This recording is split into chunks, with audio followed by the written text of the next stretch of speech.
Inicialmente, assim, para dar crédito e fazer justiça, dizer que esse primeiro capítulo desse livro, né, inicialmente, esse é um livro que eu, eu, é, Moisés, o professor Vicente, a gente vem conversando com o professor Ribamar, e eu tive a oportunidade de conhecer o professor Ribamar desde os tempos que eu também estudei, fiz um pós-doutorado com a professora Isabel Magalhães, que foi a orientadora dele na UNB, e quando ele produziu esse livro, que é esse livro aqui, que nós vamos estudar, o que estamos estudando, quando eu tive a oportunidade de ler o livro dele, e eu digo para vocês, assim, sem falsa modéstia e sem estrelismo, eu tenho tido uma preocupação, até porque eu tenho trabalhado com essa área aí já desde 2007, então eu tenho uma preocupação de ler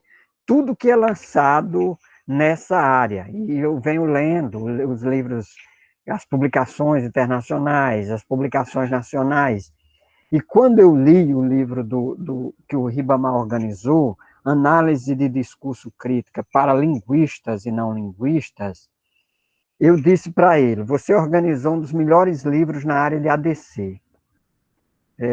A forma como você elaborou, as pessoas que você convidou, os temas foram muito bem escolhidos, a vantagem de serem vários autores, isso trouxe um enfoque diferenciado e um aprofundamento também, e de tal modo que é um livro que eu tenho indicado para os meus alunos e orientandos da área. Tá? Bem, então, o livro, cada capítulo tem um autor específico. Esse primeiro capítulo, que é sobre histórico da análise de discurso crítica, é da autoria do Irã Ferreira de Mello. E o Irã Ferreira de Mello, esse rapaz aí, esse jovem, né, ele é professor da Universidade Federal Rural de Pernambuco. Então, ele foi o responsável, foi o convidado para escrever esse primeiro capítulo. Então, fiz aí, dei os créditos, né? Então, os tópicos que eu estou apresentando aqui foram extraídos desse capítulo que ele escreveu. Evidentemente, eu fiz alguns pequenos destaques, e o que eu vou tentar contribuir vai ser muito mais com os comentários que eu vou fazer ao longo dessa exposição. Então, para início de conversa, o, o Irã, ele destaca o seguinte, ele diz que existem algumas funções no exercício acadêmico. Então, para nós, os alunos aí de iniciação científica, para nós que já estamos na estrada há algum tempo, então, o exercício acadêmico, ele requer, ele exige de nós alguns conhecimentos. E dentre esses conhecimentos está o conhecimento do objeto que nós pretendemos analisar. Então, nós da linguística trabalhamos com a linguagem. A linguagem é o nosso material empírico de trabalho. A gente faz pesquisa com a linguagem, né? Trabalhando com a linguagem. E aí vocês podem começar a se perguntar qual o objeto de estudo da ADC, né? Da análise de discurso crítica. Qual é o objeto de análise? Eu vou deixar para falar um pouco mais adiante, porque o texto se preocupa em fazer esse mapeamento. E um segundo exercício que nos é apresentado é ampliar as possibilidades desse sujeito pesquisador, já que aqui é um grupo de pesquisa, ampliar as possibilidades desse sujeito pesquisador dele interagir com os traços socioculturais e políticos. Então, daí você já tem uma dimensão que a ADC não é uma ciência que se preocupa com a linguagem enquanto objeto, mas no vácuo e destituída dos aspectos socioculturais, políticos e, portanto, consequentemente, ideológicos. E essa palavra ideológico é fundamental nas pesquisas em ADC. Então, é assim que acontece esse cruzamento daquilo que o Irã denomina aqui de enquadre crítico. Então, Se a ADC trabalha com objeto, se ela dialoga ou interage com traços socioculturais e políticos, ideológicos, esse enquadre é um enquadre crítico. E aí eu não vou aprofundar agora, porque é o tópico 2 do capítulo dele, para quem leu e acompanhou, que ele vai falar o significado de crítico e esse ser de crítico, e o que é que ele quer dizer, e o que é que nós estamos querendo dizer quando estamos nos referindo à criticidade. Então, a linguística contemporânea, nesse enquadre, ela precisa desconstruir, e aqui aparece esse termo, essa expressão aí entre aspas, que também é importante para a ADC, que é o que o Irã aí denominou de agendas ocultas. Então, entendam aí agendas ocultas com uma relação com o ideológico. E que eu aproveito aqui para fazer um destaque, que o conceito de ideologia na ADC é um conceito próprio. E assim, mais adiante aqui nós teremos outros textos que serão apresentados. Quando forem apresentar o texto sobre ideologia, algum dos nossos colegas aqui vai destacar que o conceito de ideologia com o qual a ADC trabalha é o conceito de John Thompson, que é um sociólogo que trabalha o conceito de ideologia como agendas ocultas, são agendas políticas que têm por objetivo causar manipulação, controle e sustentação ideológica. Pronto, vou dizer isso por enquanto, tá? Então, a ADC, ela compreende que essa discursivização, por meio da linguagem, é uma forma de praxis, não apenas de representação. Ah, professor, interessante que a ADC trabalha, e diz, inclusive, tanto a ADC quanto a GDV, trabalha com representação. O discurso é representação, e nós temos uma categoria na gramática do design visual que tem a ver com essa questão da representatividade, né? E aí você deve estar se perguntando, qual a diferença entre representação e praxis? Então, nós não podemos esquecer e deixar de passar, que é algo fundamental, que na ADC, a linguagem ela não apenas serve para discursivizar ou para representar a realidade e o mundo. Ela serve também para agir no mundo. Daí a questão dos gêneros textuais, se você trabalhar com o Swales, ou dos gêneros discursivos, se você trabalhar com o Bakhtin. Mas, em todo caso, há um agenciamento, há uma praxis por meio desses gêneros, atrelados a essas representações e os discursos e as identidades, que atuam na forma como esses discursos interagem com a sociedade. Então, há uma dialética que o Fairclough, aí eu já começo a apresentar, esse senhor aí muito simpático, né? É o Norman Fairclough, que é um dos principais proponentes da Critical Discourse Analysis, que foi traduzida pelo Grupo de Brasília como Análise de Discurso Crítica. Então, para o Fairclough, a linguagem ela age sobre o mundo, e nesse processo dialético e crítico, a linguagem pode resultar em mudança social. Então, eu destaquei aí, além da imagem do Fairclough, o livro clássico dele, que foi o Language and Power, que foi um livro que foi publicado ainda lá pelos anos 80, né, lá pelo final dos anos 80. Esse livro que agora já está na 3ª edição, cada edição que sai, o Fairclough faz algumas pequenas alterações, mas o principal é que ele acrescenta um capítulo, ou acrescenta um tema e um tópico mais contemporâneo. Então, essa capa aí já é a capa da edição de número 3, da 3ª edição. Eu aproveito aqui para fazer uma ressalva também, um destaque.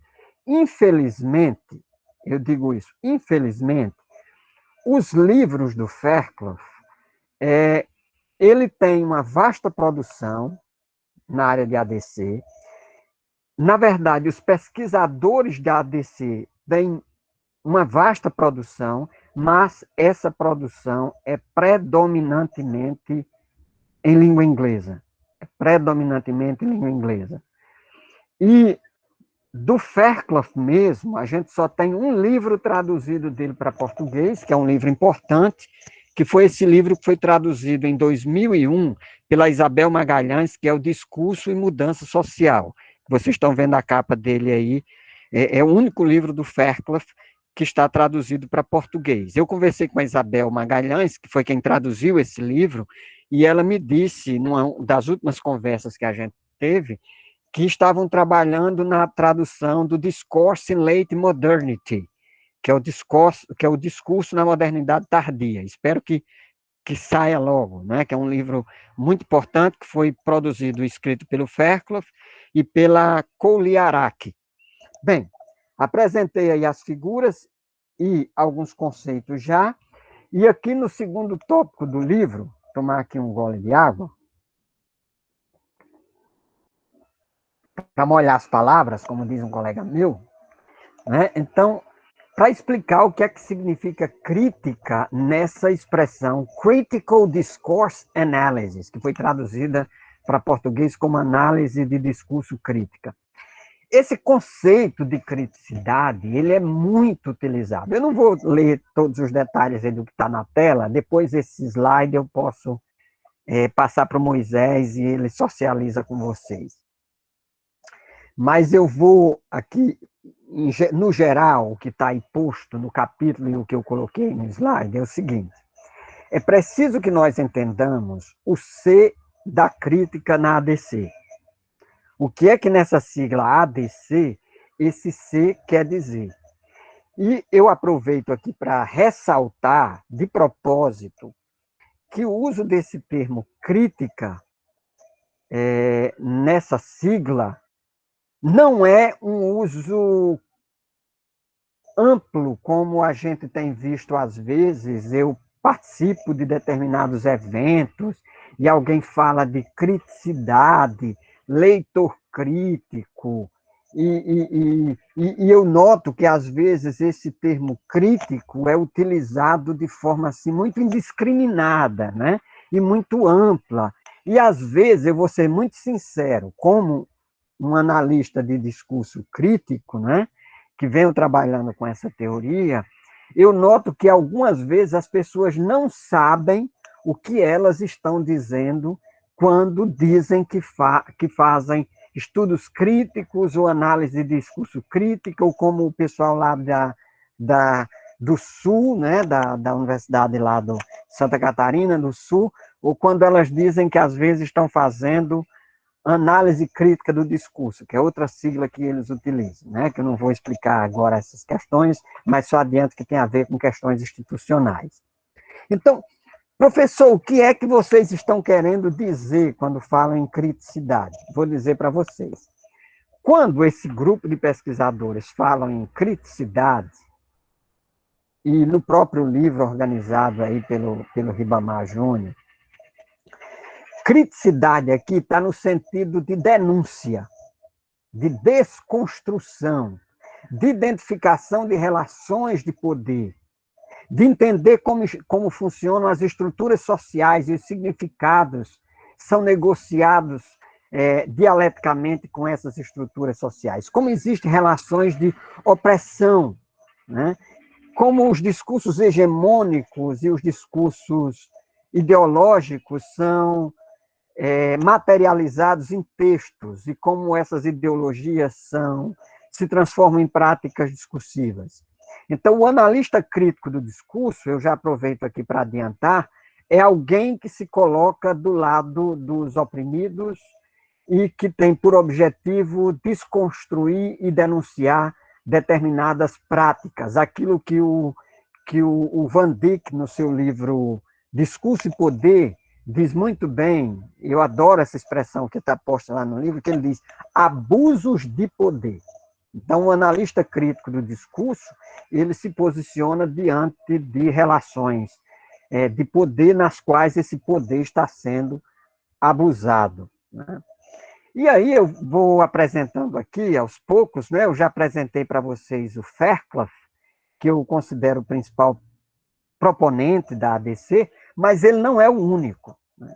Existem outros teóricos, e dentre eles, né, eu trouxe, aproveitei aí essas fotos desse pessoal aí bem sorridente, para mostrar para vocês que o pessoal da ADC não necessariamente é gente triste, gente, né, antipática e tudo mais. Não, é gente boa, é gente que quer mudar o mundo, é gente que quer mudar o mundo, que o mundo seja melhor, né? Então, eu apresento para vocês o Theo Van Dijk, né, e a Ruth Wodak, que são dois pesquisadores que, juntamente com o Fairclough, o Fairclough é um pesquisador hoje aposentado, professor da Universidade de Lancaster, na Inglaterra, e foram esses três, né, o Van Dijk, que é holandês, eles três, e juntamente depois com o Cressy Van Leeuwen, que vão juntar-se num simpósio e vão montar aquilo que hoje a gente conhece como Critical Discourse Analysis. Então, é um paradigma científico, e eu aproveito aqui para fazer um destaque, que nem todo mundo percebe isso, mas é importante que eu faça esse destaque. Quando a gente fala em análise de discurso, para nós da análise de discurso crítica, a gente tem em mente algo diferente daquilo que, por exemplo, a tradição francesa tem quando fala de análise do discurso. Primeiramente, a tradição francesa fala de análise do discurso. E nós falamos de análise de discurso. Mas não apenas isso, nós falamos de análise de discurso crítica. Tá? Análise de discurso crítica. Eu não vou entrar no mérito da questão francesa, porque são nossos amigos também, trabalham com um potencial de desconstrução e de análise, mas eu vou ficar aqui no meu território, até porque a questão do tempo que eu preciso administrar. Na década de 80, quando nós estudávamos análise de discurso, numa tradição britânica, a gente estudava discourse analysis. Se você for estudar linguística textual, linguística do texto, você vai passar pelos textos de Brown e Yuille e vai saber que essas perspectivas todas, né, elas trabalhavam com essa perspectiva da análise de discurso. Que análise de discurso nada mais era do que linguística do texto. Análise de texto. Tá? Então, essa tradição de ADC, ela vem dessa tradição de análise de texto, da sociolinguística, da linguística crítica.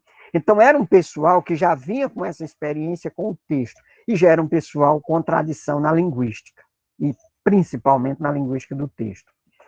Então, essa análise de discurso, ela é uma linguística do texto. E não por acaso, uma outra informação importante, o Fairclough vai assumir que essa análise de discurso é uma análise de discurso textualmente orientada. Ô, professor, interessante, sacada boa essa daí, ótimo.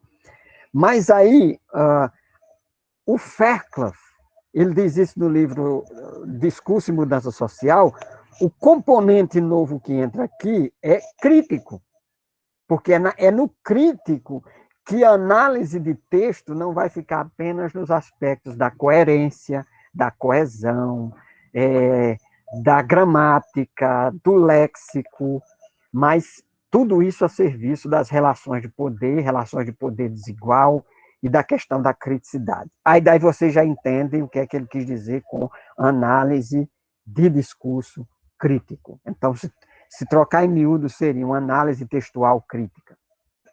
É isso aí. Então, essa perspectiva, ela vai se ampliando com múltiplas possibilidades de trabalho. Então, inicialmente, como é que isso começa? Isso começa em 1990, lá em Amsterdã, um simpósio que foi organizado em 1991, E nesse simpósio estavam lá quem? Os grandes expoentes, que foram aqueles que iniciaram a ADC. O Theo van Dyck, Guter Kress, Ruth Wodak, Theo van Leeuwen e o Norman Fairclough. Desses, me parece que faleceu recentemente, eu acho que foi o Guter Kress, que veio a falecer, acho que há uns 2 ou 3 anos, né? E esse grupo reunido nesse simpósio, eles estabeleceram, digamos assim, os parâmetros para os estudos críticos do discurso. Depois desse simpósio, cada um deles foi tomando um rumo, mas o eixo central permaneceu, que é a criticidade. Então, todos eles trabalham numa perspectiva crítica. Agora, o Van Dyck foi numa direção, Guter Kress e Van Leeuwen tomaram outra direção, a Ruth Wodak também seguiu um determinado rumo, e o Norman Fairclough também. Tem um livro que Wodak e Meyer organizaram, que eles mostram bem direitinho e detalhados para onde cada um foi, quais foram as teorias com as quais cada um resolveu trabalhar, qual foi o aporte teórico e tudo mais. Né? Aqui a gente não dá para ver isso, mas nós vamos apresentar rapidamente. Eu aproveito aqui para destacar que o Kress e Van Leeuwen, eles contribuíram principalmente com a produção de uma gramática do design visual, inspirada na linguística sistêmico-funcional, para a leitura de imagens, que é esse livro aí, que eu aproveito para dizer aqui de primeira mão, para quem não sabe ainda, que essa aí é a capa já da 3ª edição, tá? Que está, por enquanto, aí para nós custando os olhos da cara, né? Vamos ver aí como é que a gente vai depois, quando sair e quando isso se divulgar, né? Então, porque é livro importado, inclusive é um livro britânico, e aí essa é a 3ª edição. Mas não mudou muita coisa em relação à primeira e à segunda. A primeira edição é de 96, a segunda é de 2006, e essa aí acabou de sair. Não teve mudanças substanciais, muito mais questões de detalhes. Vamos lá, eu não sei, Moisés, eu já falei aí mais de meia hora, não. Olha aí, quando estiver faltando aí 5 minutos, me avisa, tá? Mais uns 15 minutos, Roberto, dá certo. Eu falei quantos minutos? Mais uns 15 minutos dá certo. Ótimo, beleza, muito bem. Então eu posso falar mais devagar e tranquilo, que eu já cheguei na metade dessas alturas. Então, vou tomar aqui uma água. Então, nós temos os enfoques, que é mais ou menos isso aí que eu já adiantei, né? Mas existem outras subdivisões, mas o autor aqui do texto, ele dividiu em 3 principais, que é a abordagem sociocognitiva, a gramática do design visual e a abordagem histórico-discursiva. Né? Que assim, né? Depois eu achei assim, eu digo, mas ele faltou colocar, aí eu vou dizer assim, porque eu vou puxar a brasa para minha sardinha, com toda certeza, né? Ele destacou a abordagem sociocognitiva, a histórico-discursiva, a gramática do design visual e a semiótica social, mas aí faltou a dialético relacional, mas eu não me atrevi a colocar aqui, não. Que é a do Fairclough, certo? Que é a com quem eu trabalho, venho orientando trabalhos no Profiletras, no PPCL, na iniciação científica, que é a do Fairclough, que ele não elencou aqui nessas 3. Então, aí eu estou fazendo aqui a minha crítica, nem eu tenho direito. Mas eu vou destacar aqui o que é que esses 3 que ele apresentou, com o que é que trabalha. Então, essa abordagem sociocognitiva, ela remete ao Van Dyck, que é um teórico, é um linguista holandês, que trabalha numa perspectiva da psicologia social e com a teoria das representações sociais. E um enfoque que vem da tradição do próprio Van Dyck, como eu estou nessa estrada faz um tempo, eu me lembro dos estudos do Van Dyck, quando eu li os livros dele e os textos dele, antes dos anos 90, que ele estava preocupado muito mais com, digamos assim, a cognição textual, como a gente representava cognitivamente os textos. Depois dos anos 90, com essa guinada dos estudos críticos do discurso, então o Van Dijk vai tomar uma outra direção, depois desse simpósio lá em Amsterdã, e ele vai se preocupar em entender como acontecem essas representações sociais de natureza cognitiva e como essas representações elas constroem, né, a sociedade, as nossas representações da sociedade. E ele passou a estudar durante um bom tempo a questão do racismo. Tem um livro traduzido para português e assim contextos dele do pessoal lá da Universidade Federal de Pernambuco, o pessoal da UFPE trabalha muito com a teoria do Van Dijk e o livro Discurso e Poder, eu acho que é esse o título, né? Então, trabalham com essas questões todas e um enfoque principalmente nas questões de racismo. A outra vertente, que é uma vertente com a qual eu venho trabalhando também, é essa perspectiva da gramática do design visual, do Kress e do Van Leeuwen, que é uma perspectiva que trabalha com uma semiótica social, tentando entender como é que os significados eles são construídos de maneira multimodal, não apenas no verbal, mas também no imagético. Isso porque nós vivemos uma sociedade hoje muito pautada pelo imagético, hoje muito mais o imagético do que o verbal. E há uma integração do verbal com o imagético. E numa perspectiva crítica, isso tem muito a oferecer. Por exemplo, eu tenho aqui, inclusive, orientandos que trabalharam análise de charge, análise de capa de revista, né, análise de propaganda, né, de anúncio publicitário. Né, e aí, nesses gêneros que são multimodais, essa gramática do design visual presta um serviço fundamental. E uma abordagem histórico-discursiva, que é a abordagem com a qual trabalha principalmente a Ruth Wodak, que é a escola lá de Viena, trabalha com essa perspectiva de entender a natureza dos discursos, principalmente dos discursos políticos, dos discursos racistas, antissemitas, em contextos institucionais. Então, essa é a perspectiva da Ruth Wodak, que é muito próxima da perspectiva do Norman Fairclough, que é a dialética relacional, que eu vou falar um pouquinho dela aqui também, que trabalha com essas questões de entender como se dá essa relação entre a linguagem e as estruturas sociais, como é que a propaganda, a burocracia, a pedagogia, né, o consumo, a política, como é que isso tudo é construído nesse processo dialético, nesse processo de construção social. Né? Então, aí já caminhando aí para a parte final, né, já descendo a ladeira, alguns princípios, né, de análise aqui. Deixa eu consertar aqui. Alguns princípios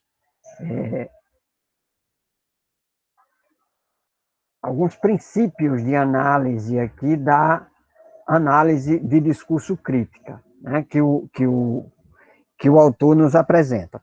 Primeiramente, ímpeto crítico. Então, eu inclusive, estou escrevendo um artigo agora, né, para publicar, e que eu estou ressaltando isso. Que o que faz com que a análise de discurso crítica seja feita é o ímpeto crítico. Então, se não há criticidade, nós não podemos dizer que estamos fazendo uma análise de discurso crítica. Poderemos estar fazendo análise textual, linguística de texto, análise da conversação, que eu não tenho nada contra, muito pelo contrário, tem o seu espaço, tem a sua contribuição acadêmica, mas se é crítica, tem que ter um ímpeto crítico, tem que trabalhar relações de poder, questões de dominação. Outro aspecto que ele destaca, outro princípio, é a explicitude político-ideológica. Daí o conceito de ideologia ser importantíssimo na ADC, e numa perspectiva do John Thompson, para perceber como é que essa ideologia está a serviço do poder. Não é aquela concepção de ideologia numa perspectiva do Bakhtin, ou de uma perspectiva que eu digo geralmente daquela música do Cazuza, ideologia eu quero uma para viver. Né? Não é nessa perspectiva, é uma ideologia como marca hegemônica, marca de desempoderamento. Um outro princípio da ADC é a transdisciplinaridade.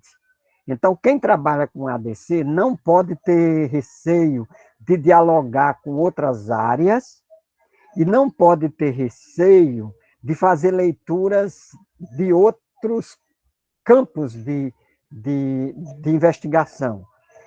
Eu, por exemplo, já orientei trabalhos na área de movimentos sociais, já orientei trabalhos na área de propaganda, na área de seca, na área de política, na área de anúncio publicitário. E aí, eu vou ser bem sincero, estou orientando agora trabalhos na área de consumismo, racismo, né? Estou trabalhando questões agora de discurso de consumo, questões de consumismo. Então, e trabalhei já, inclusive com a Paula Patrícia, que está aí, né, aqui também. Então, cada vez que eu vou trabalhar com ABC, eu sou desafiado, e desafiado principalmente pelos meus orientandos, porque a gente parte da ADC, mas a gente vai dialogar transdisciplinarmente. E aí a gente vai ler Bauman, a gente vai ler os teóricos da sociologia, né, das ciências sociais, Thompson, vai ler o Gramsci, vai ler esse pessoal todo. Então, são esses os desafios que a gente... O Bourdieu, né? Outro aspecto, aí, outro princípio da ADC é a aplicabilidade. É que essa pesquisa, então, ela é uma pesquisa que, por natureza, ela é engajada, então, ela é uma pesquisa que traz uma aplicação, ela se propõe a trazer uma mudança em alguma área específica, em algum problema social específico. Eu, às vezes, quando eu vou orientar, eu tenho muito respeito pelos orientandos e tal, e pelas percepções das pessoas, desde que elas sejam críticas, né? E aí eu pergunto, afinal de contas, o que é que lhe incomoda? O que é que você sente na pele? O que é que você sente na pele do outro? Né? Tem pessoas que, por exemplo, tem pessoas na família que são excluídas de um processo de segregação social, por causa de alguma questão que às vezes não está na pessoa, mas está na família, está num grupo social, e aí isso causa uma identificação. A pessoa diz, olha, professor, eu gostaria de trabalhar com a ADC e com essa perspectiva aqui, elegendo esse aspecto. Ótimo, então nós vamos estudar juntos, nós vamos ler sobre isso, né? Por exemplo, eu acho que eu não orientei ainda trabalhos na área de questões de pessoas com deficiência, né? Que esse é um dos termos que se utiliza.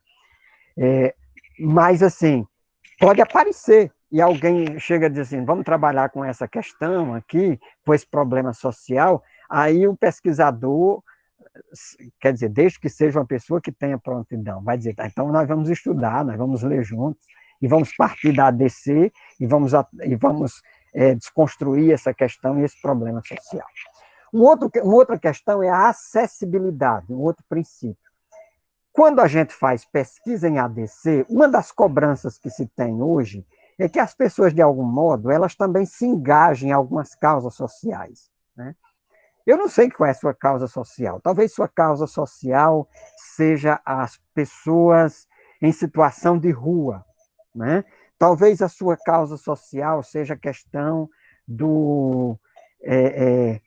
da natureza, né? A questão do meio ambiente, ou a questão do maltrato aos animais, ou talvez a questão do corpo, não é? De como os corpos são representados.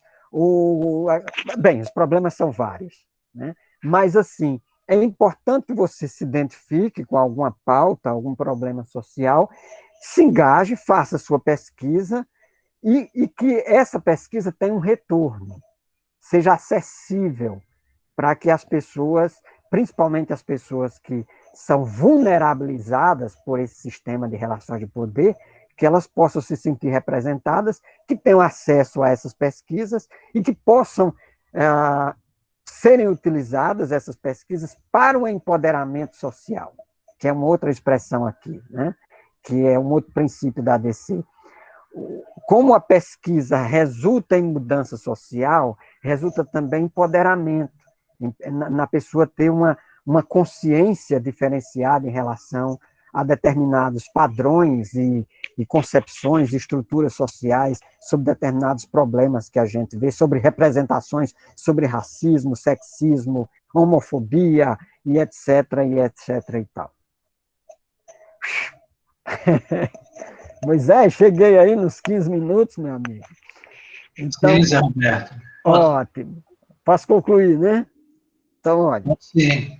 Para concluir, meus amigos, amigas, então, para saber mais, olha, tem muita coisa sobre a ADC, mas se você quer começar a conhecer a ADC, recomendo que você leia o livro, que é o livro que a gente está adotando aqui no grupo de pesquisa, vá acompanhando os encontros, né, os textos que serão apresentados ao longo do curso, ou melhor, dos encontros.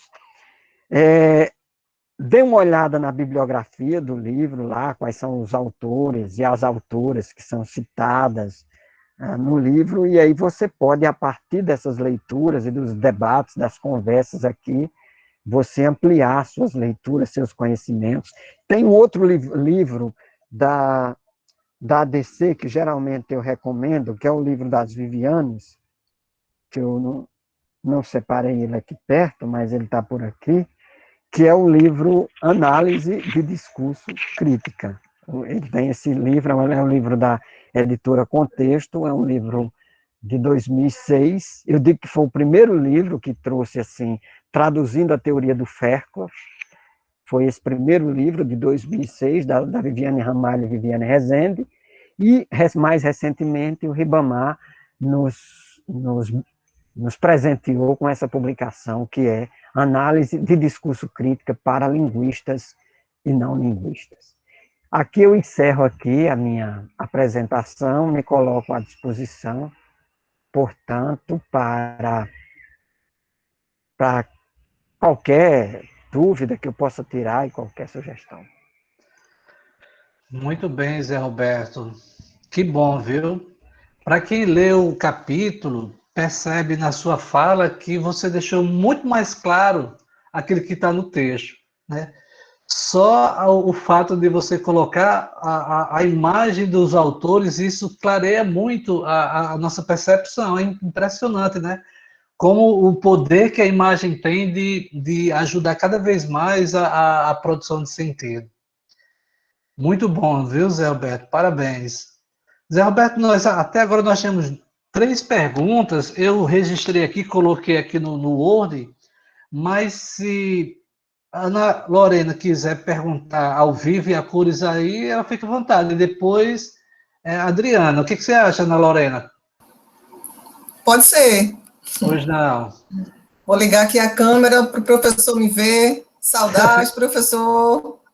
Depois que de alegria! Depois que de 4 alegria. Reuniões, vamos lá. Que alegria, é verdade. Todos nós, eu passei o dia, dei aula de manhã, tá todo mundo assim. Pois não é, professor. Acho que é a resposta que a gente apresenta na Câmara desse momento pandêmico, enfim, uma loucura. Professor, para começar, primeiramente, um prazer ter sido convidada pelo professor Moisés. Acho que vocês fizeram parte da minha história de uma maneira muito significativa. E e, assim, me sinto eternamente grata. Por onde eu estiver, eu sempre comento, por onde eu estou, eu sempre comento, por onde eu vou, que vocês fizeram, ainda fazem, né, a história da UERN de uma maneira brilhante. Então, parabéns. E a minha pergunta, na verdade, eu fiz duas perguntas, são inquietações, na verdade, que a gente vem escutando em algumas lives, e aproveitar esse momento para perguntar para os mestres, né? Então, Zé, é assim, muita gente fala dessa diferença entre ADC e ACD, para além desses estudos trazidos pela professora Isabel Magalhães, né? Inclusive, citam que o próprio Van Dijk, ele faz essa diferença, que não é apenas os estudos de Norman Fairclough e os estudos dos pesquisadores brasileiros, essa diferença vai um pouco além. Aí eu queria saber de você se você concorda ou não. Ok, então eu vou responder logo essa, né? Bem, inicialmente eu digo que o ponto de partida é o mesmo. O ponto de partida é o mesmo. Foi a publicação do livro do Fairclough, né, que é o Language and Power. No entanto, há algumas diferenças. Primeiramente, a forma como o termo foi traduzido, né? A Isabel Magalhães, que foi orientanda do Fairclough, ela, quando traduziu os primeiros textos e começou a publicar os textos sobre ADC, ela utilizou o termo em português, o termo em inglês é o mesmo, o termo em inglês é Critical Discourse Analysis. Só que a Isabel fez a opção por análise de discurso crítica. O Moira e os pesquisadores lá da Universidade Federal de Santa Maria, lá do Sul, que também estudaram com o Fairclough, que começaram a publicar, a própria Viviane Eberle, né? Usaram a tradução de análise crítica do discurso. Então, primeiramente, é uma tradução da mesma expressão inglesa. Agora, evidentemente, eu concordo com os que dizem que há diferença, porque as instituições elas foram tomando determinadas direções. Então, o Grupo de Brasília, quando eu digo Grupo de Brasília, é o grupo da UNB. O grupo da UNB, ele se manteve mais próximo da teoria faircloughiana. Então, eu diria que a perspectiva do Grupo de Brasília é mais dialético-relacional por causa da influência que a Isabel teve. E eu, particularmente, me assumo, eu digo que eu sou faircloughiano por causa da minha proximidade com a Isabel e por ter descoberto o Fairclough primeiro em 2007, né? Mas eu reconheço que os outros pesquisadores, e os pesquisadores da CD, que é lá da região sul do país, e dos estudos críticos, que é principalmente o pessoal da UFPE, eu reconheço que eles tomaram uma direção diferenciada e que o aporte teórico com os quais eles trabalham se diferenciam de algum modo daquilo que o Fairclough inicialmente fez. Não estou comparando nem dizendo que um é melhor ou pior, é apenas questões de enfoque teórico, de aparato teórico, de escolhas de teóricos. A diferença é basicamente essa. E a formação deles também. Espero que tenha respondido. Respondeu. Obrigada, professor. Ok. E a próxima, Ana Lorena, você fez outra pergunta, né? Sim, tem mais. Posso fazer em seguida ou a Adriana faz? Pode fazer, Lorena. A segunda pergunta, eu não me lembro muito bem, deixa eu ver aqui no chat, mas...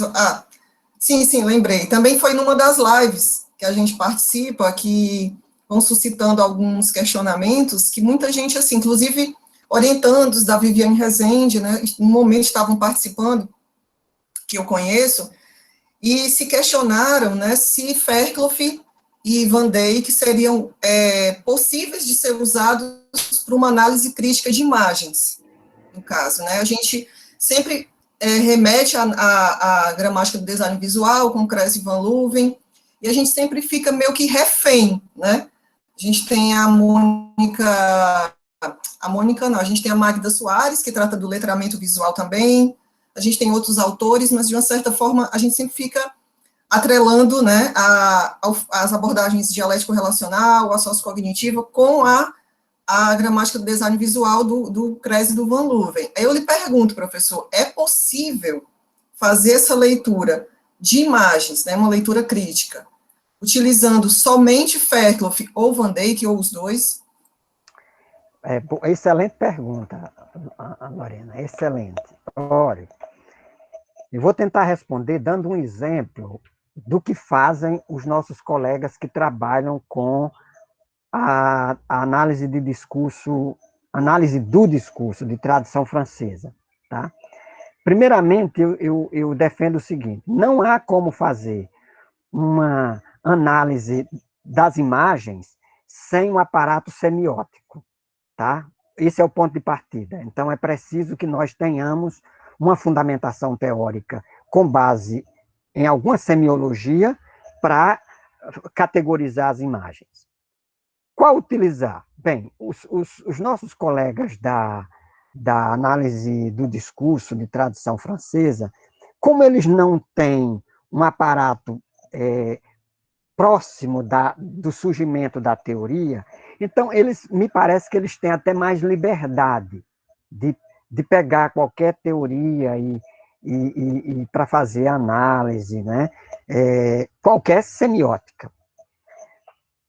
Então, com isso, eu estou lhe respondendo, de certo modo, que é passível se fazer análise de imagens com qualquer aparato teórico semiótico, mas não é possível fazer análise de material que tenha imagem, a menos que se considere um aparato semiótico. Primeira parte. Segunda, em relação a essa questão de se utilizar ou não a gramática do design visual, eu respondo da seguinte forma. Evidentemente, alguns são mais dogmáticos do que outros. Olha só o que eu estou dizendo, né? Mas a academia é feita dessas coisas também, certo? Eu tenho muita lucidez em relação a isso. Quem está nessa tradição de pesquisa, que vem dessas perspectivas do Kress, do Van Leuven, do Fairclough, tem uma tendência a trabalhar com esse pacote teórico, até para trabalhar com o texto, a gente já tem um pacote teórico que é o do Halliday, né, da linguística sistêmico funcional. Então, assim, é como se o pacote tivesse pronto. Então, evidentemente, se você tem pesquisadores mais associados, ligados a essa tradição de pesquisa, e eu talvez seja um deles, há uma tendência da gente ficar nesse território da linguística sistêmico-funcional, da gramática do design visual e da análise de discurso crítica. Mas, na medida que os movimentos vão se dando e o tempo vai passando, eu já vejo pesquisas que são mais flexíveis, de teóricos mais ousados, que de repente tentam trabalhar com outra semiótica e tudo mais, o que eu não vejo nenhum problema. Eu acho que a ciência se dá a si mesmo nesse processo de construção e desconstrução. Eu ainda tenho me mantido, né? Quem trabalha comigo, você, inclusive, foi me orientando, né, sabe, assim, a gente tem uma tendência de permanecer nesse território. Eu aqui, inclusive, faço um destaque, com muito respeito até, o meu colega aqui, o Moisés, né, que trabalha aqui, eu já acho ele muito mais ousado do que eu acho ele trabalha, inclui novas perspectivas teóricas e tudo mais, participo das bancas dele, aplaudo, admiro e tudo mais, e eu acho que isso faz parte da academia também. Obrigado, professor. Obrigado, querido. Agora, Adriana, pois não, Adriana, pode fazer a sua pergunta. Deixa eu pegar aqui. Estão me ouvindo? Boa tarde. Boa tarde.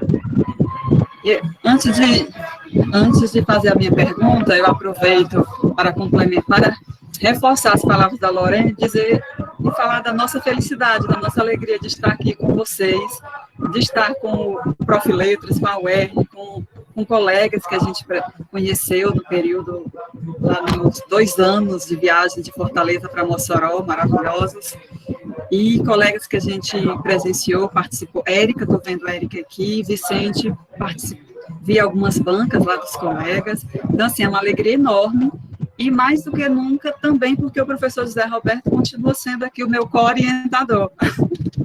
Aqui, o S, é verdade, o R, é verdade.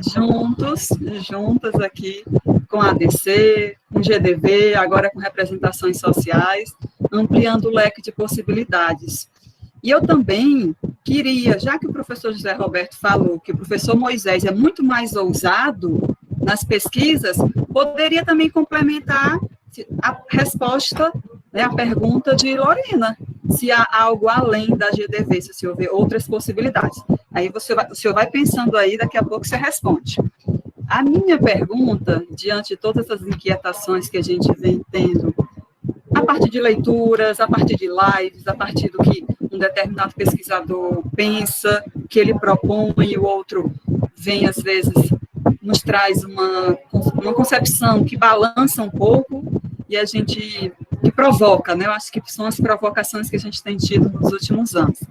A minha pergunta, professor, é assim, considerando esse caráter transdisciplinar da ADC, é possível, numa pesquisa, implementar, trazer conceitos teóricos, por exemplo, de Fairclough e Van Dijk, uma mesma pesquisa, ou há conceitos desses dois teóricos, desses dois pesquisadores, que divergem, e que por isso impossibilitam uma possível pesquisa utilizando os dois? Porque a gente sabe, por exemplo, eu não tenho muitas leituras de Van Dijk, Fairclough estou caminhando, mas há uma grande diferença, por exemplo, no conceito de ideologia. Esse seria um motivo que poderia complicar uma pesquisa envolvendo os dois? É mais ou menos isso. Excelente pergunta, excelente pergunta. Né? E assim, eu aproveito aqui para fazer um comentário, né? Eu devo muito às experiências acadêmicas que tive, e a minha orientadora no mestrado, né, que inclusive foi a professora Socorro Oliveira, eu devo muito à professora Socorro Oliveira, eu fui muito bem orientado por ela já no mestrado, e ela, de certo modo, ela me deu aqui uma orientação, um encaminhamento. Vocês estão ouvindo o Odin latendo aqui, né? Tenham paciência aí um pouquinho. Então, a Socorro Oliveira, ela me disse uma coisa assim, né? Zé Roberto, quando eu comecei a fazer a minha pesquisa do mestrado, é preciso que a gente considere se há compatibilidade e incompatibilidade teóricas quando se vai fazer uma pesquisa. Né? Então, assim, já que eu falei no Moisés, quer dizer, Moisés faz aí os diálogos dele, a interdisciplinaridade dele nas pesquisas, mas, assim, evidentemente, a gente sempre tem um limite, tem um limite, né? Tem um limite. Em relação a essa questão do Fairclough e do Van Dijk, o que eu costumo dizer é não há nenhuma incompatibilidade para trabalhar com essas perspectivas críticas, seja da Voldek, seja do Fairclough, seja do Van Dijk, seja do Kress Van Lieben. Para mim não há incompatibilidade. Né? Agora, é preciso que a gente consiga fazer uma integração que mostre a forma como essas perspectivas teóricas elas contribuem com a análise daquele corpus que a gente vai abordar. Em alguns casos, eu defendo o seguinte, que em alguns casos você pode fazer opções. Aí sim, eu acho que a gente faz escolhas. Né? Bem, por que é que eu vou utilizar a Ruth Woldek aqui, né? Só para exemplificar. Se a teoria do Van Dijk, de repente, me dá conta daquilo que eu quero analisar. Né? Se eu quero fazer essa pesquisa aqui, isso aqui me dá conta, todo esse aparato teórico já me é suficiente, por que incluir um outro aparato teórico? Então, se você perceber que esse aparato teórico, essa fundamentação teórica, quando estou falando de aparato é fundamentação, essa fundamentação teórica, ela não dá conta, né? Ela não dá conta, aí você diz o seguinte, bem, isso aqui não dá conta. Se não der conta, aí você pode incluir um outro teórico. Vamos para a questão da ideologia. Né? Para mim, nos estudos críticos do discurso, ADC, ACD, né? Qualquer um a palavra-chave, como ficou demarcada aí no texto que eu apresentei hoje, é crítica. Então, é preciso que haja um ímpeto crítico na pesquisa. Todos esses teóricos dos estudos críticos, eles trabalham com essa criticidade, né, e com essa perspectiva de desconstrução.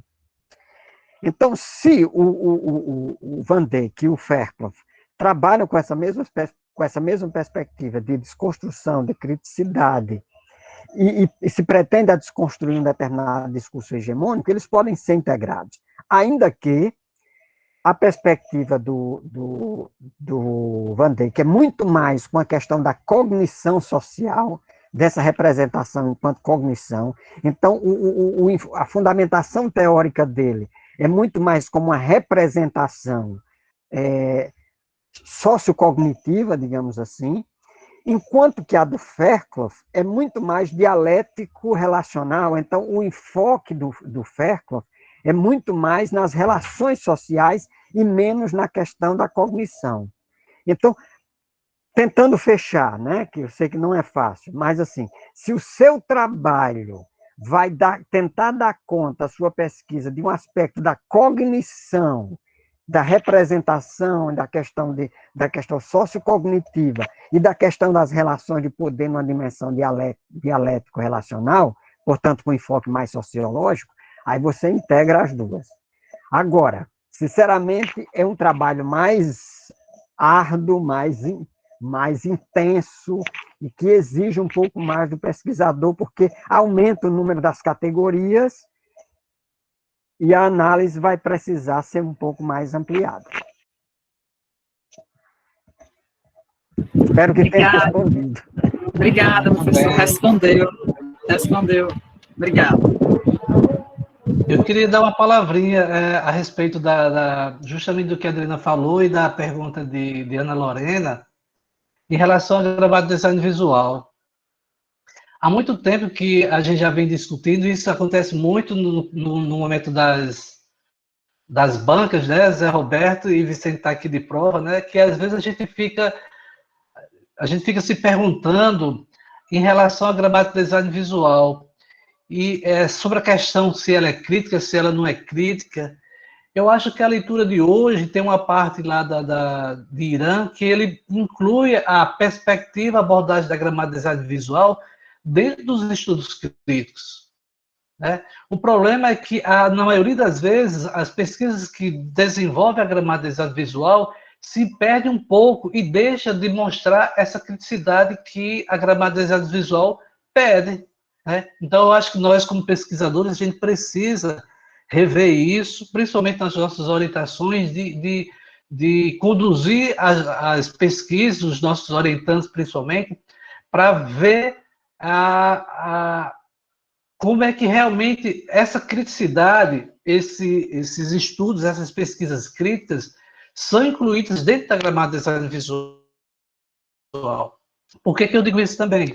Recentemente assisti uma palestra de umas pesquisadoras, né, que elas foram, se não me engano, orientandas de CRES, e elas tratavam justamente disso, que a proposta deles, principalmente, por exemplo, no livro Semiótica Social, era mostrar que a abordagem da semiótica social, que traz também a questão da gramática de design visual, tem que ser uma abordagem crítica. Né? E eu estava me lembrando, depois que a Lorena fez a pergunta, é que, assim como a linguística sistêmica funcional ela foi base para a gramática do design visual, né, a gramática do design visual também ela é base para outros estudos, para outras abordagens, como, por exemplo, a geossemiótica, né? Como, por exemplo, a proposta de Cheon, que ele vai além da gramática do design visual, quando ele traz novas perspectivas em relação à saliência. Ele, de certa forma, faz uma crítica à gramática do design visual que restringe muito a categoria de saliência, e ele vai além, né? Por exemplo, o artigo de Berli, né? Eu até coloquei aqui, é um artigo que eu sempre coloco para os meus alunos, o artigo sobre explorando modalidades retóricas sobre perspectiva da multimodalidade. Ela traz essa perspectiva de Cheon, quando ele apresenta a ilustração, anúncio, tensificador, observação, contato, ou seja, outras categorias para tentar ir além daquilo que foi proposto inicialmente na gramática do design visual, principalmente em relação à saliência, ou seja, sempre uma perspectiva, uma abordagem, ela dá espaço para outras perspectivas. E aí, por exemplo, eu uso as abordagens da gramática do design visual para outras modalidades, como, por exemplo, ler esculturas, ler os espaços públicos. É o caso, por exemplo, da pesquisa de Josiele, que a gente está ampliando essas categorias que foram vistas, a princípio, na gramática do design visual, e a gente está vendo outras possibilidades, como, por exemplo, os movimentos sociais, os movimentos online, que foi a pesquisa de Janiele, exatamente, Janiele Buriti, que está aqui, né? Ler as imagens que estão nos espaços públicos e privados numa cidade, que é o caso da pesquisa de Josiele. Ou seja, sempre uma perspectiva, ela pode dar espaço, dar outras possibilidades de outras subcategorias que, de certa forma, não foram bem desenvolvidas num aspecto, e que vem outro pesquisador e propõe. Eu acho que a ciência é isso, né? A ciência sempre dá esse espaço da gente ir além. Mas, em relação à questão se é possível, o livro agora de Annalise Ribeiro, né? Ela trata justamente disso, que até mesmo os textos escritos, né, ele já é multimodal, né, porque tem escolha dos espaços, das fontes, das cores, né, do layout. Então tudo isso também já é multimodal e, de certa forma, também é imagético. Então todo o texto, até o escrito, é também imagético, né? Então, ou seja, é uma nova perspectiva da multimodalidade para a gente repensar as pesquisas que a gente tem feito, né? É isso. Moisés, deixa eu aproveitar e fazer só um adendo. O que você disse é importantíssimo. E assim, é esse termo gramática, né, que a gente, nas nossas bancas, com o Vicente e você, a gente sempre tem destacado. Esse termo gramática, na gramática do design visual, não é uma gramática prescritiva, não é que é uma fundamentação teórica que diz que as imagens é daquele jeito. Não, as imagens é um fenômeno sociológico, social, e que nós vamos interpretar a partir de uma orientação. Agora, a própria gramática muda, então a gente sabe que ela é flexível, e como a gente já destacou aqui, essa forma da gente utilizar essa gramática depende de como a gente vai lidar com isso. A Renata Rebouças, que está aqui, né, eu orientei o trabalho dela sobre capas de revista, e ela fez um trabalho crítico, né, a partir da gramática do design visual, trabalhando capas de revista e do Donald Trump. Então, assim, a gente depende do que a gente vai ver, como vai ver, e usar essa gramática a serviço da interpretação dos textos, e aí a gente tem que ser flexível também com essa gramática, não é uma coisa prescritiva. Só isso, Moisés. Muito bem, Zé Alberto. Mais alguém, pessoal, tem alguma pergunta, um comentário, algo a dizer, o que está achando da nossa reunião? José disse, eu li esse artigo, Decolonizar os Estudos Críticos, junto com o grupo do Lucineudo. Então, provavelmente também a Adriana viu, né? A Ana Lorena também. Seria bom depois a gente dar uma olhada, né? Adriana? Esse tá aqui, eu tô com ele bem. Estou com o livro bem pertinho aqui, não sei se dá para enxergar. É um livro muito bom, a leitura é muito Sim. boa, que traz uma perspectiva nova, novos olhares acerca dos estudos críticos do discurso. Só para finalizar, já que o professor Moisés perguntou se alguém tinha uma pergunta, eu acho que talvez seja uma resposta até rápida, acho. Professor, a expressão estudos críticos do discurso, que vem sendo utilizada também, que se refere a esse olhar, esse estudo também relacionado à análise do discurso. Os professores saberiam me dizer quem trouxe inicialmente essa expressão? Estudos críticos do discurso também para se referir à análise do discurso? Eu posso começar, Moisés. Pode falar. Seu Roberto, a pergunta de Vanderlei eu acho que tem muito parecida com a de... Pode fazer, então. Casa bem com a de Adriana. Ele faz a seguinte pergunta: qual a principal diferença das correntes análise de discurso crítico e análise crítica do discurso? Aí depois você responde Adriana e depois você já responde Vanderlei. Tá certo. Essa perspectiva crítica, ela não começou com os estudos linguísticos. Ela não começou com os estudos linguísticos. Ela começou, eu acho que vai ter um texto que vai falar disso aí. Às vezes a gente tem o conhecimento da teoria, né, o que é normal, e a gente tem o conhecimento da teoria dentro do nosso escopo de trabalho, de pesquisa, de investigação. E assim, a gente, às vezes, pensa, esses estudos críticos começaram com o Fairclough, com esse simpósio lá em Amsterdã, nos anos 90. Eu digo que não. Onde é que isso começa? Primeiramente, né? Isso começa com os filósofos gregos, né? Já começa com os filósofos gregos com essa tentativa de desconstruir. Eu diria que, para mim, um dos primeiros analistas de discurso críticos que existiu foi o Sócrates, né? Que começou a ensinar os jovens lá de Atenas a problematizar, a questionar as coisas, a questionar os deuses do Olimpo, né? E acabou pagando um preço muito alto por isso, porque ele foi obrigado a tomar uma boa dose de cicuta, né? E por fim, a vida dele, foi a condenação dele. Então, para mim, tudo começa com Sócrates, se quiser começar pelos gregos, né? Mais recentemente, eu diria que a escola de Frankfurt, que talvez você já tenha ouvido falar, na escola de Frankfurt,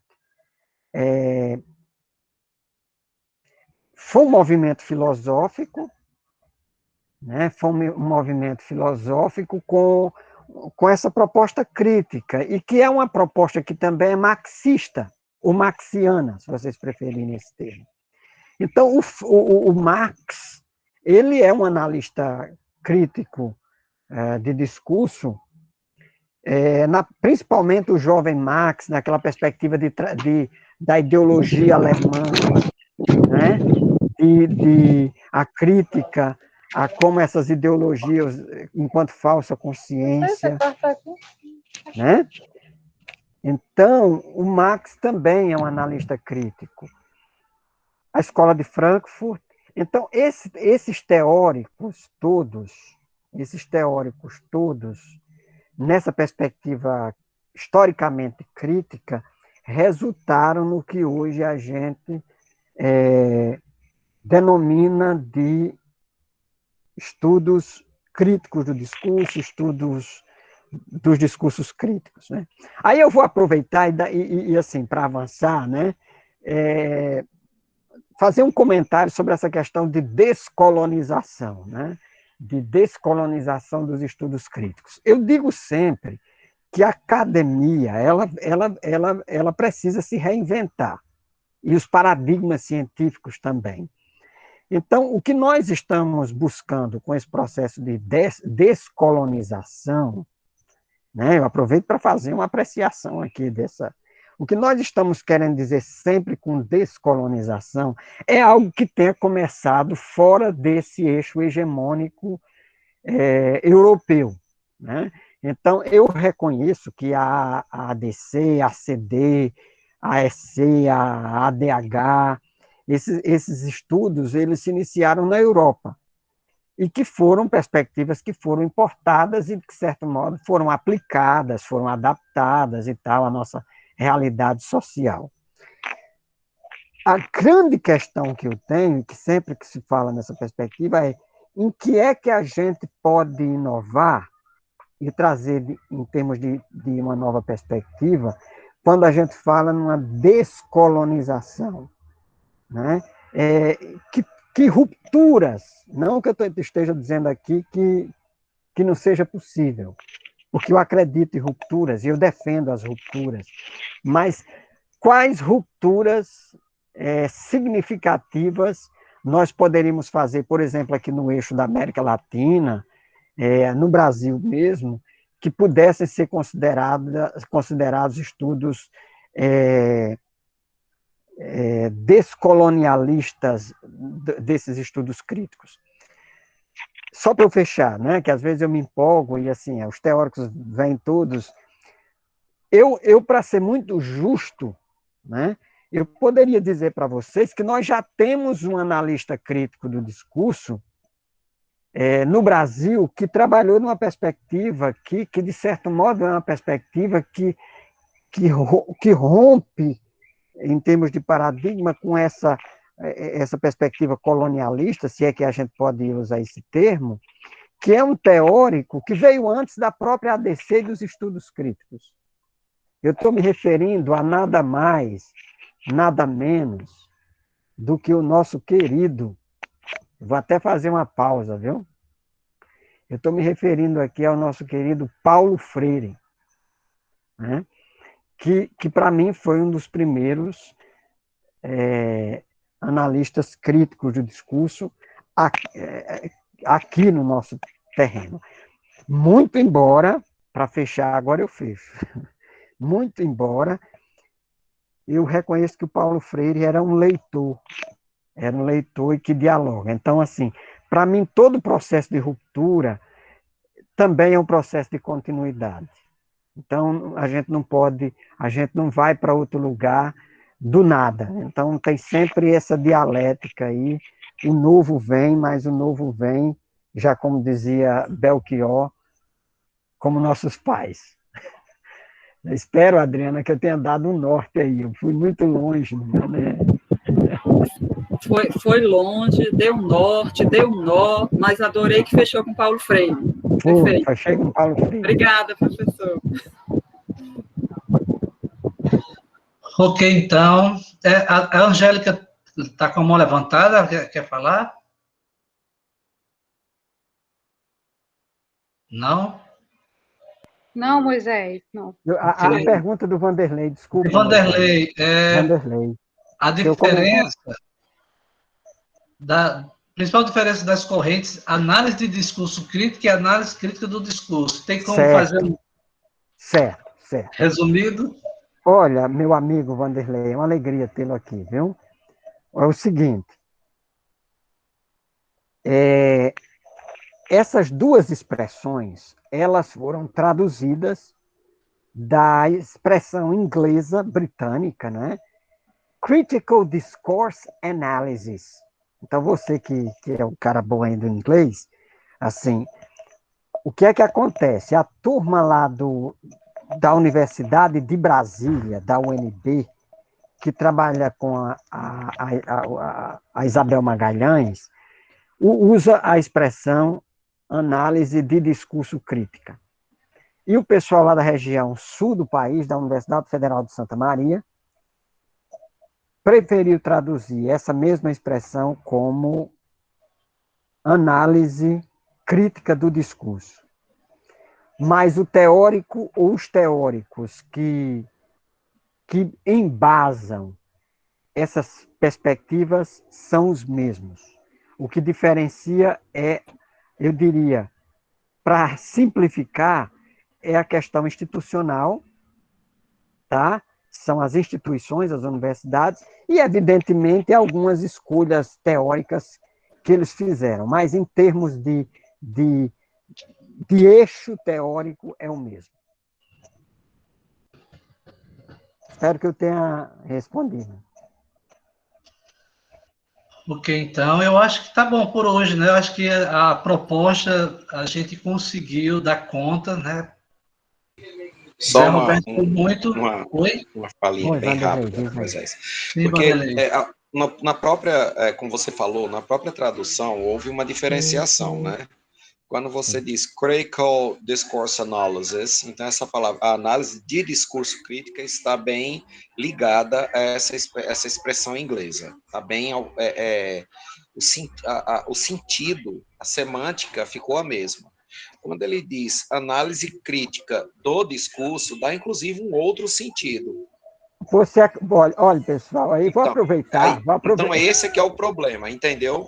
Porque análise de discurso crítica é uma análise de discurso que é crítica. E a expressão análise crítica do discurso ou de discurso poderia ser a análise crítica de um determinado discurso social, político, ideológico. E a outra dúvida é porque você disse que depois eles começaram com a tradução da mesma expressão e depois eles começaram a partir para caminhos diferentes. Essa que seria a minha dúvida. Pronto, eu vou entender. Primeira coisa, assim, eu adorei, e aproveito aqui para fazer o destaque, né?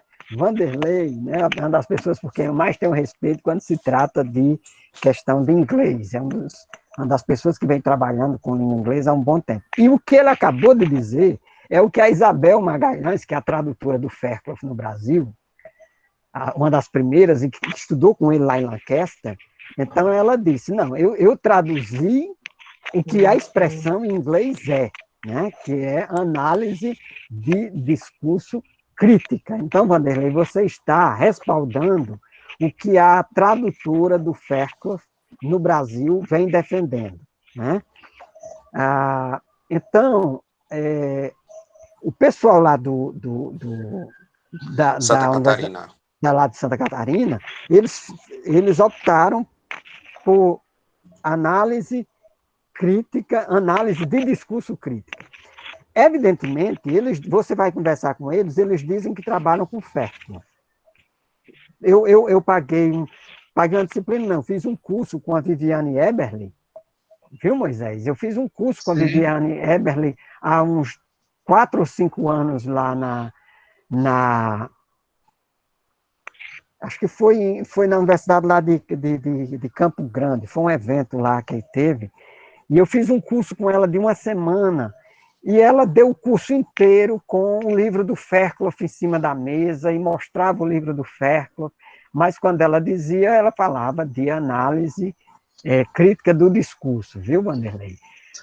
Ou seja, então, em termos de direcionamento e de alterações, que foi a pergunta que você fez, é muito pouco. A Viviane Eberle e o pessoal da